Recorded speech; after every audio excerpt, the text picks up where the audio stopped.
And joining me now is Reko Nare from Anchor Capital with his take on what's playing itself out in midday trade. Reko, thanks so much for your time this afternoon. So as I just went through the boards there, it is red across the board. That relief rally we saw at the top of the week just fizzling out after President Trump announced tariffs of up to 25% on automakers. Of course, that's sending markets into negative territory. Just your reading on that move, as we've seen European car makers taking the biggest hit. Yeah, darling, thanks so much for having me. It's always great to be on the show. Hello to your viewers. If you just think about the Trump jitters, as you rightfully called them right at the beginning of the show, just zooming into the actual tariff itself. So, it's a 25% tariff on foreign-made cars and parts over and above that. Yeah. I think the number that's being thrown around at the moment is that it's going to most likely add about $6,000 per vehicle. Which of course then, if you see the read-through, would most likely increase consumer prices. And I think, the general feeling around exports is that it's really going to slash, production both internationally and even within the US itself, as far as car production is concerned. If you think of the market reaction, as you've already highlighted, I think, of course, the German, just given the how much autos accounts for the tax, the German market being sort of the bearing the brunt of that. But at exactly the same time, we're seeing even automakers within the US, if you think of the likes of GM down 8%, Ford, Stellantis, all sort of, pairing losses across when the build up to this announcement. Even Elon Musk within the US, acknowledging that, Tesla itself would be also impacted by this, specifically from the imports of parts. But the question that we've received, I think, from clients is that what's likely going to be the impact here within South Africa. Yeah. And I think it's good to have context here, around the South African impact. You've got 25% tariff on US vehicle imports. How would that impact South Africa? Well, $2.1 billion of cars from South Africa in 2024 kind of going into the US, which is out of a total of 240 billion. So 2.1 kind of cars from South Africa going to the US out of a total of 240 billion. So what does that mean? It represents about 1.9% of South Africa's total exports. So that's kind of the number that we're kind of thinking about when we think about the likely impact here within South Africa and here within the South African export dynamic, if you will. And it's really interesting to, see or you just explaining the kind of impact that would have on South Africa, especially when we zoom in on those German car makers and the production plants that they have in the country as well. And just looking at those German car makers, I can imagine that it's putting them in an even tighter spot, because we are seeing them under pressure as they struggle with tough competition, as well as just struggling with EVs and that transition as well. Yeah, so, they would argue, or Donald Trump and his contingent would argue that, they're putting these tariffs in place because they want to push automakers to invest in the US. Yes. And sort of onshore their manufacturing.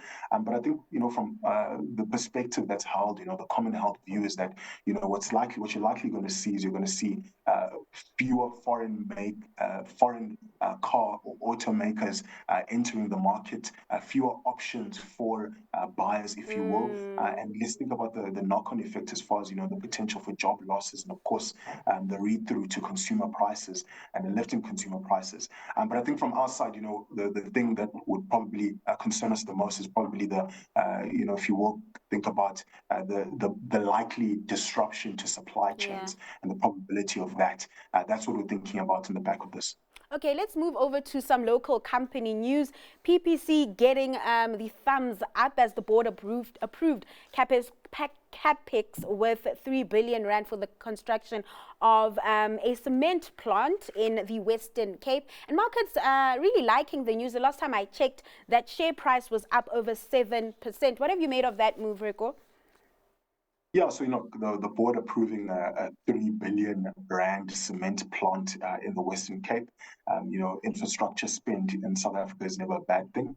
But I think what it does highlight, what they are saying, that it's going to be a state of the art cement plant. I think you said it right at the beginning of the show that it's going to improve their or increase their production capacity by about 1.5 million tons per year.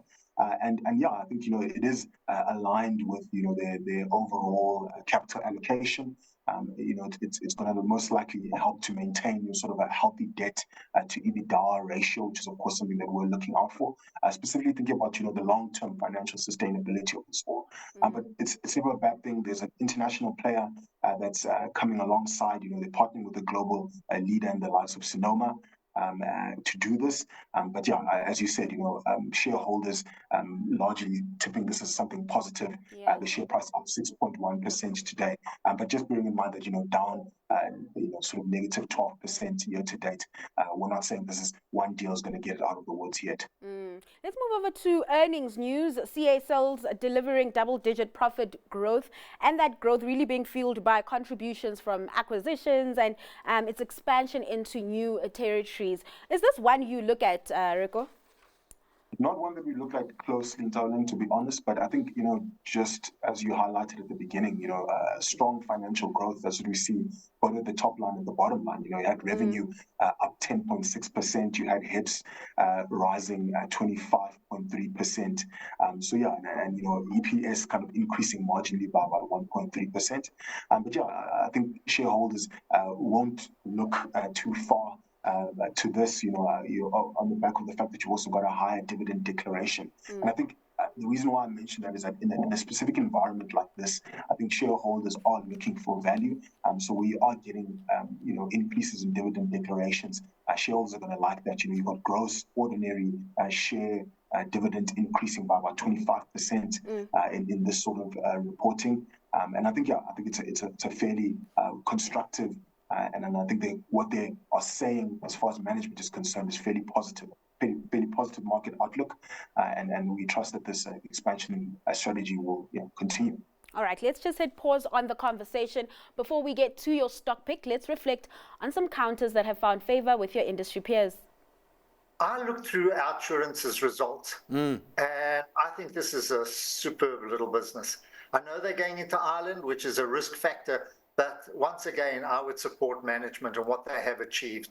I think, what they have done in the short time that they've been around, I think is superb. And, I've just watched it go up and up and up and up.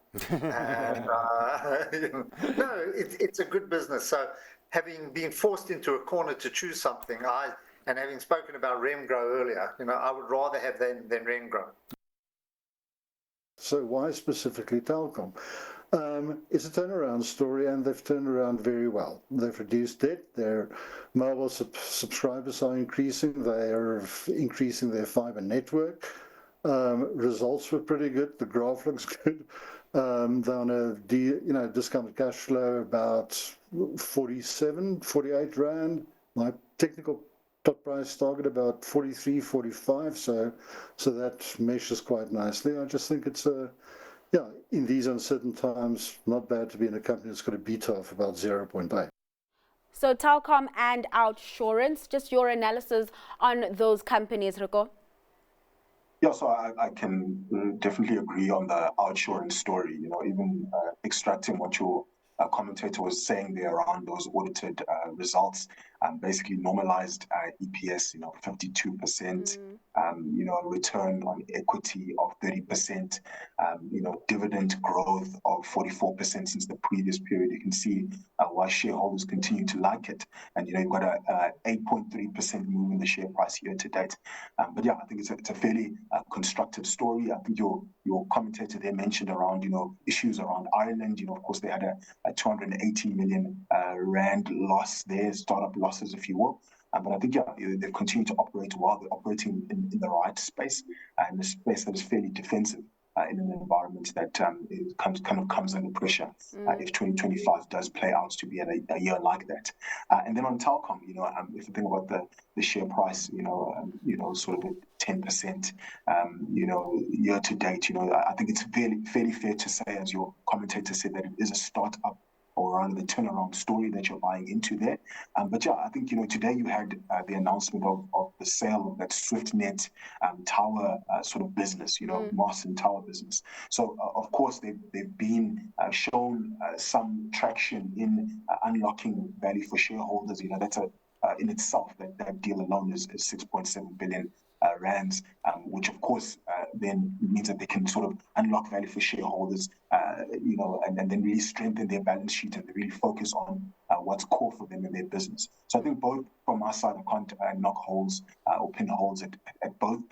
It's really dependent on the kind of story that you're buying in both outsurance and telecom. So you seem to be seeing opportunity in those counters, but that not your stock pick. What are you picking today? So I'm going to add Afrimat. I'm going to throw that name into the ring. The share price, is down about 15% year to date, but I think therein lies the opportunity. It's a stock that we've liked, over 2023 and 2024. Why we like it is you've got a strong management team with a history of very prudent capital allocation. A lot of the share price suppression that we've seen has come from the Lafarge acquisition. I reminded the acquisition of the cement business Lafarge. There's been delays there, and really that's what's kind of been the bulk and really been the pain to kind of shareholders there.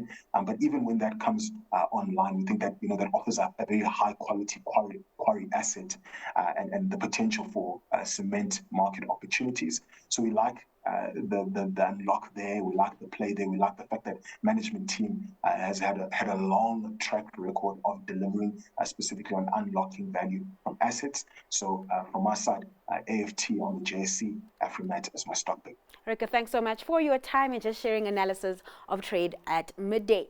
That was Reko Nare from Anchor Capital.